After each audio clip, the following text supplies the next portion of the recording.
Number 10. Tempest. Imagine if instead of needing the time stone to manipulate time, we actually just had a hero who could do it just like that. Like that was their thing.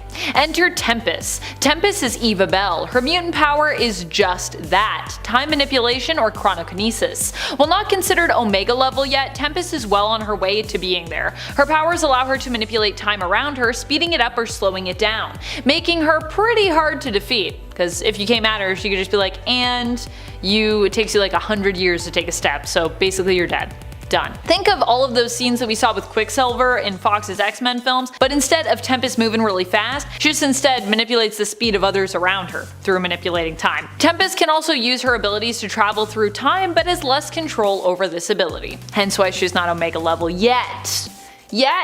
Number 9. Blindfold. We haven't seen Ruth Aldine for some time, but she has been hinted to be a descendant of Irene Adler, aka the mutant known as Destiny. Ruth was known for being a powerful telepath who also possesses telekinetic skills. She was mainly known for her astral form and astral plane powers and abilities, as well as her ability to perceive future events and tap into someone's or something's history via touch. It's also important to note that she's one of the few people that can make an astral form that's also physical, which is pretty crazy. Blindfold would likely not be a character we would expect to see in the MCU if we get a story involving Krakoa, as on Krakoa it seems that no precog mutants are really allowed to exist, especially not if they're as gifted as Blindfold was. And probably not also because she's related to Destiny, so that's also a no-no. And friends, before we move on to this next spot, if you are loving this list and you want more lists like it, I know I love talking about mutants with all of you fun folks out there, be sure to let us know by giving this video a thumbs up. Number 8. Iceman. I really don't want Iceman to be too powerful for the Marvel Cinematic Universe in the same way that I don't want Storm or Jean to be either, because I just like those characters. But the reality is he, like the others, might just be a bit too powerful. Iceman is an Omega level mutant, which basically means he is not only super capable and disciplined when it comes to the use of his powers, but is also considered the tippy top of excellence in his power category. Iceman started out as really Snowman and his little black booties, but now he has grown to be so powerful that he can help to effectively terraform a planet with his abilities, aiding the terraforming of Mars in planet-size X-Men when it came to ensuring there was enough water on that planet. Not only that, but Bobby no longer ever needs to fight alone, as he can also now make little ice or snow golems, effectively always possessing an army just at his fingertips. He's like, ice it up. I don't know why I'm doing this. This is like some Salt Bae something. That's how Iceman uses powers. He's like, I am Salt Bae. Number 7. Kid Omega. Despite the fact that Iceman is really impressive, I had to put Quentin Quire a number above on this list. Despite his multiple comedic deaths in the Dawn of X and Reign of X era, oh, what a time. The fact remains that telepaths tend to rule, while by comparison most other power sets just tend to drool. Sorry. Quentin Quire has come a long way from when he was first introduced. Sure, we knew he had potential, but we're now seeing him grow into that potential, and in some cases even exceed it. And let's keep in mind that he's still pretty young in comparison to some of the other main cast of well-established mutants, who for the most part are completely grown up now. Kid Omega still has a few things to learn, but is considered to be one of the strongest telepaths in existence already, and an Omega level mutant. Number 6. Vulcan. Vulcan is known for being Omega level or even beyond. He is the youngest and most powerful of the Summers brothers. Vulcan is Gabriel Summers. At the time when Christopher and Catherine Summers were abducted, it turned out that Catherine was actually pregnant with Gabriel. When she was killed, he was removed from her body and was matured in an incubation accelerator, skipping many of his childhood years. Vulcan would manifest energy-based powers like his brothers. His powers allow him to absorb and redistribute a diverse group of energy types. Not only that, but he can absorb a lot of energy when it comes to his limits. He can also use his abilities to absorb and drain the powers of others under certain circumstances, thereby suppressing his opponent's power, which is pretty OP. Let's be real. Number 5. Legion. One of the most powerful mutants out there that we'll likely never see in the MCU is Legion. Legion is the son of Charles Xavier, aka Professor X, and Gabrielle Haller. The two supposedly fell in love during Charles's time in Israel, and David Haller, aka Legion, was born as a result of their love affair. However, it was more recently suggested that this story was not entirely based in love and romance, but that Charles had sought out Gabrielle as an ideal mate when it came to the chances of creating a mutant who could warp reality. It should also be noted that of all of Moira's lives that she has lived, the current continuity of 616 is her only life where Legion has existed. Legion has a dissociative identity disorder, which also lends to his mutant abilities. For each separate persona that resides within him, each has their own unique set of powers. He is an Omega level mutant capable of pretty much almost anything, and has claimed that within him reside at least 200 Omega level split personalities. That's a lot of Omega level. Sounds like it would be a lot for Marvel to tackle. Also that hairdo. That would be a lot, just in and of itself. I love Legion's hairdo. I love that he still has it. Number 4, Storm. As I said earlier, I really don't want an MCU mutant superhero squad without Storm, now Queen of Arakko, formerly known as the planet Mars, but the reality is if we're going to have mutants like her and Iceman, or really any of the other Omega levels on this list, we're gonna need to do something about their power levels. We might have to meet a much younger Aurora, who was less in control of her powers, or otherwise just tone down some of her capabilities, as Storm is now pretty OP, and it's very deserved, truth be told. The thing I really love about Storm actually is, sure, I mean she can manipulate the weather on a scale that could threaten the whole globe with a massive storm, but she also doesn't need her mutant powers to be intimidating or be powerful. She's also a master combatant, having been trained by some of the best warriors in all of Wakanda, on top of her already established abilities,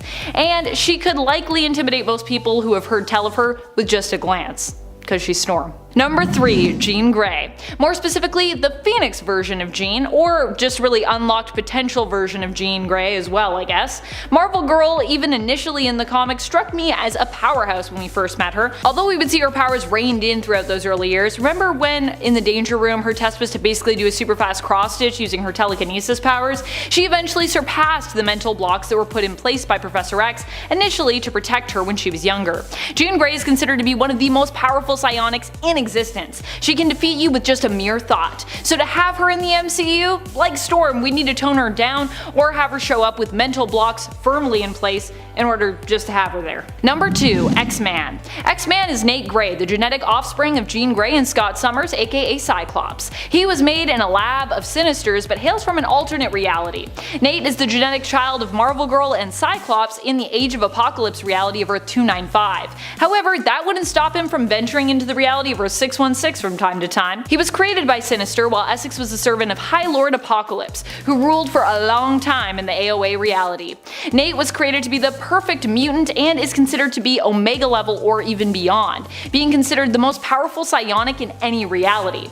His list of abilities is vast, but basically he is a psionic, mutant, and extremely powerful telepath and telekinetic who is capable of warping reality.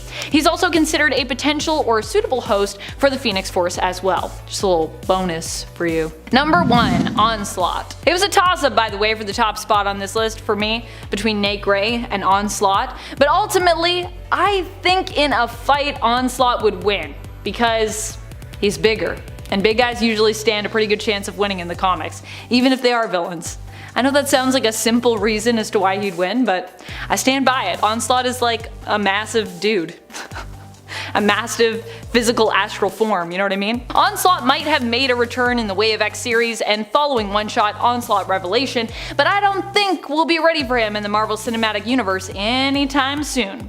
Onslaught is an insanely powerful mutant who initially represented the dark side of Charles Xavier combined with Magneto. Onslaught was unleashed when Charles snapped and defeated Magneto more permanently by wiping his mind clean. In reality, however, Charles was not able to completely get rid of Magneto, because that's not how that works, and instead Magneto's mind was simply removed from his body and kind of absorbed into Xavier, awakening Charles' own dark side and bonding with him to create Onslaught. And now Onslaught lives in everyone. Yay!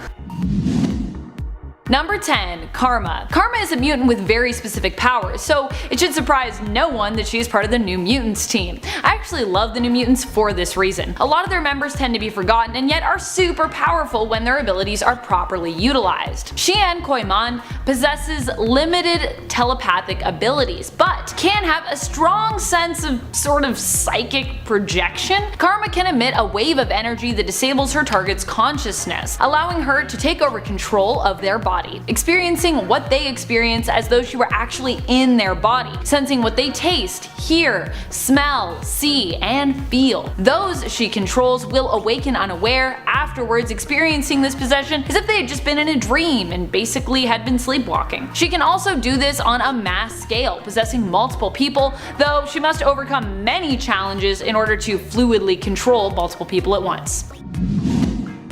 Number 9. Hijack. Hijack is David Bond, a technopath mutant who can use his abilities to telepathically control any vehicle. He's used his powers to control massive sentinels and even control an entire helicarrier. The rule seems to be if you can steer it, fly it, or drive it, Hijack can control it. Although it has been implied that the vehicle in question likely needs to have some kind of mechanical makeup, so sailboats are probably not something Bond could manipulate. Unless you had a sailboat that also had an engine, which I think is a thing now. I don't think all sailboats are just sails. Still, in a world where we are surrounded by tech and tons of engine-powered vehicles, David Bond's abilities are pretty powerful. Alas, he has only appeared in less than 50 issues of comics. Someone tell me, where is David Bond now? Where is he on Krakoa? Is he there? I want to see him.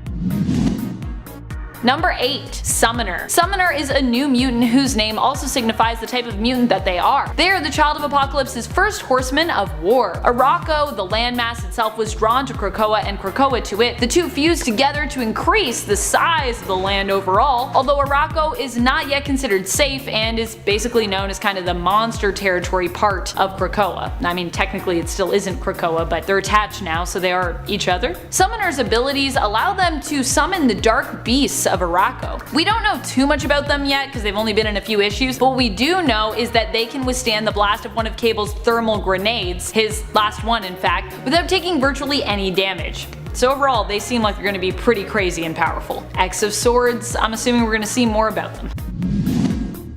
Number 7. Dust. Dust is Soraya Kadir. She was enslaved as a child but freed by the X-Men. Originally, she did not want to reveal herself to the mutants and hid herself by turning into scattered sand. When Jean Grey sensed her presence and encouraged Soraya to reveal and introduce herself, she did so by referring to herself as Turab, which is Arabic for dust. She can turn herself into dust and manipulate her body to move at high speeds, causing her to become a deadly sandstorm to her enemies. As sand particles, she can also enter the bodies of other people, causing internal damage. Dust is also resistant to magic and telepathic manipulation or detection while in her sand form. Dust is another person that I feel like we never see enough of in the comics. Someone bring back Dust.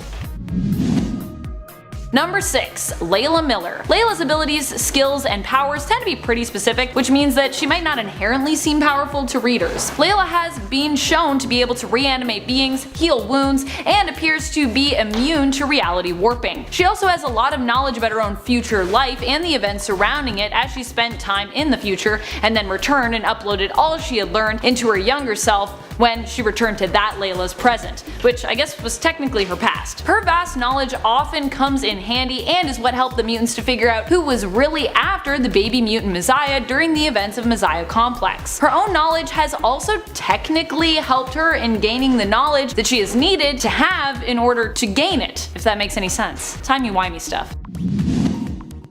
Number 5. Maxime and Manon. Maxime and Manon are twin siblings born to mutant parents. Their powers as such manifested when they were younger than most. They haven't been in a ton of comics, most about probably 11 issues, but they have been shown to be pretty deadly and powerful even as children, both in Extermination and recently in the newest run of New Mutants. Maxime can influence others' emotions while Manon can alter someone's memories, or recall their memories past. When combined, their powers actually allow them to manipulate the minds of others to the point that they can easily control them, shaping their victims into whatever they like them to be and making them do whatever they want. In issues 3 and 4 of New Mutants, both Maxime and Manon were captured along with Armor, Glob, Angel Salvador, Beak, and the couple's children, but managed to escape. Manon and Maxime helped to free the rest of the group by distracting their captives, manipulating one of them into killing the other.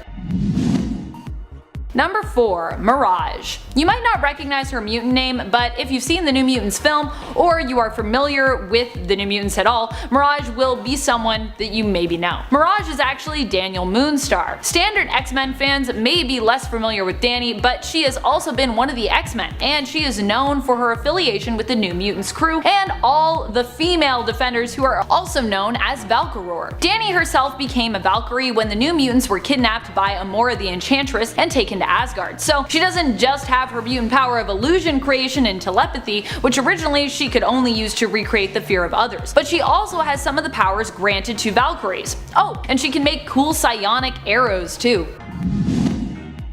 Number 3. Strong Guy. Strong Guy has similar powers to another mutant we talked about on part 1 of this list. His abilities allow him to use kinetic energy to augment his strength, increasing it. However, he cannot hold the energy for long as it could severely harm him, distort his physical form, or even kill him. Still, even with the rule that he must expel any absorbed energy within less than 2 minutes of absorption, he is pretty powerful, using his powers to safely lift up to around 100 tons. Strong Guy's real name is Guido Carosella, and he first appeared in the original New Mutant series in issue 29.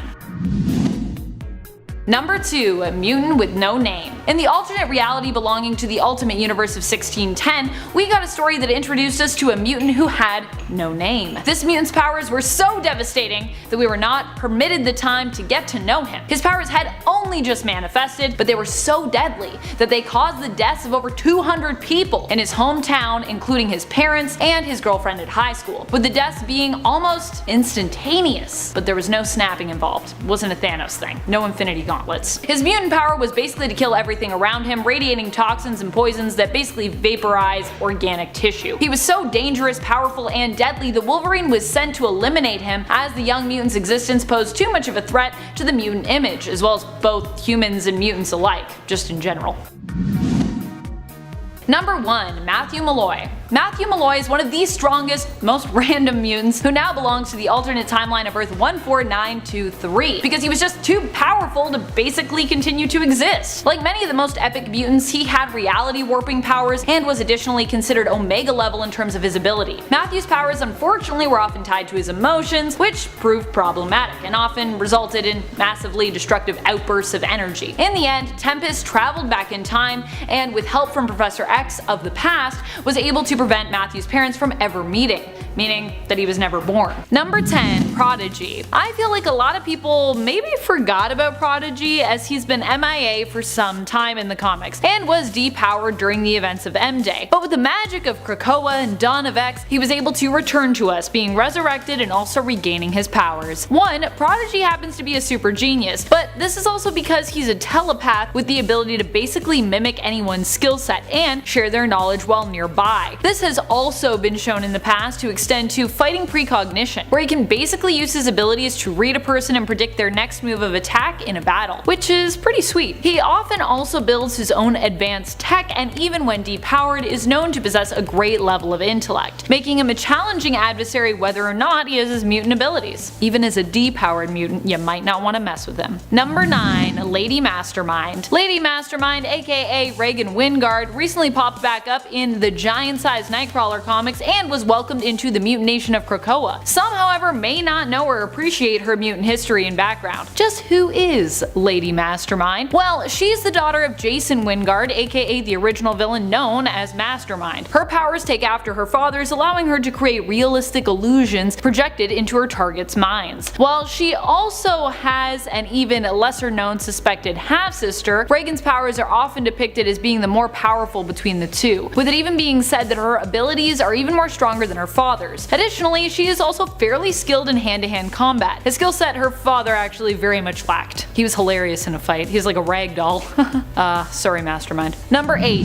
Gentle. Gentle is a mutant with the abilities of super strength. I know, very hilarious considering his name. He can grant himself immediate muscle mass that basically allows him to change size and increase his strength when needed. It is yet unknown just how strong Gentle can make himself, and he is also known for being someone who could potentially even take on the Hulk, although he is more of a pacifist, hence his name. Gentle's real name is Nesno Abidemi. I hope I'm saying that right. Nesno Abidemi. I'm sorry if I'm saying it wrong. It's a hard one to say. He was raised in in Wakanda, but always felt like an outsider because his father was Russian. When his mutant abilities surfaced, it was actually Aurora Monroe Storm, who was queen at the time in Wakanda, who encouraged him to be sent to the Xavier Institute so he could learn how to better control his powers. His vibranium tattoos are also meant to help him to control those powers. Also, vibranium tattoos are super cool, but I think they're also super painful to get, so maybe don't get them. You can't, because it's not a real substance, but still. Number 7. Egg. Fabio Medina might not seem like a powerful mutant based on his ability, but since his rise to the supremely important mutant group known as the Five on Krakoa, he can be considered one of the most important and powerful mutants around. When he combines his powers with that of the Five, he has control over life and death. Originally, the bouncy gold balls that he shot forth from his chest were believed to be nothing special, but it was later revealed that these balls were actually infertile eggs, which could be used in the process of resurrecting new mutants. Number 6. Tempest. Eva Bell is another member of the Five. She has actually appeared in less issues than Egg, if you can believe it, despite the fact that she has a pretty neat power set, and it's been neat since the beginning, which allows her to time travel. Tempest, as she used to be known, was able to control the passage of time in a specific pocket of space. She could also slow time in a current space that she also inhabited, either slowing time around her or creating time bubbles to manipulate time in that bubble, where she could speed it up or slow it down. The only challenge for her has been losing control of her powers, which can cause them to behave unpredictably. Still, controlling time is a pretty impressive and powerful ability to have. Number 5. Empath. Manuel de la Rocha made his first appearance in the original New Mutant series, where he was part of Emma Frost's team known as the Hellions. He's recently reappeared in the newest Hellion series from 2020 and proves just how powerful, but also how sadistic he can be. Empath's power is, you guessed it, empathy, and he can use this power to not only sense others' emotions, but also to control them, in effect manipulating others into doing whatever he wishes them to do. His influence can be subtle, such that someone might not even realize they're being manipulated by him, or it can be more forceful, turning his victims into complete husks of their former selves and bending them fully to his will. Number 4.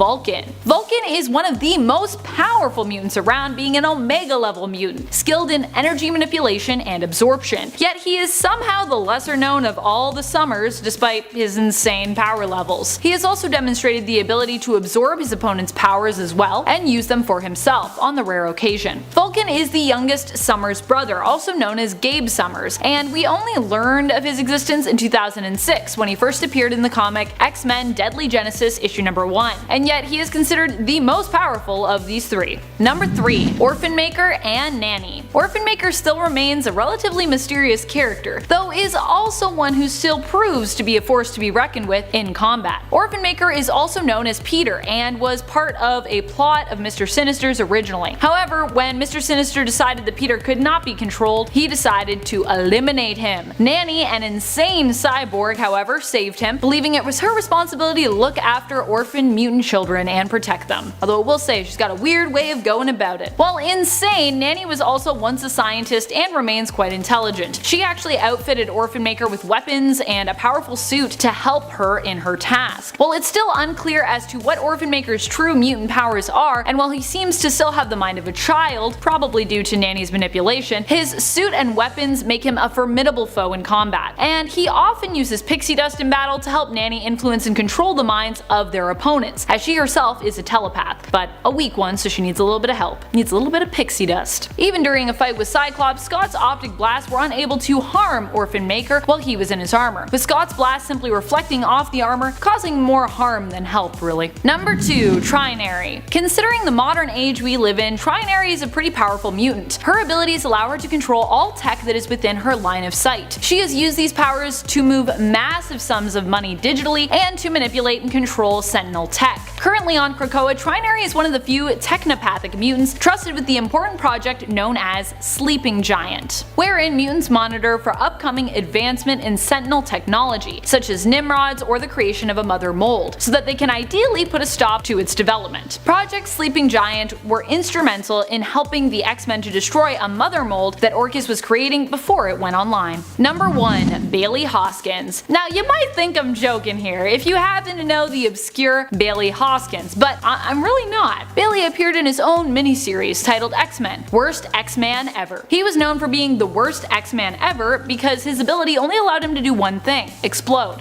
but he didn't have any regeneration powers, so he basically was a mutant who could never use his powers, otherwise he'd kill himself. It's kind of a one-hit wonder. So how is that powerful? Well, it's also implied in the series that when he does choose to sacrifice himself and blow up the villain of the story, that he makes it possible for Earth 616 to come into existence. So without him, we wouldn't have the main Marvel continuity that we know and love today, potentially. If saving the entire continuity from becoming a dystopian future isn't powerful, then I don't know what is.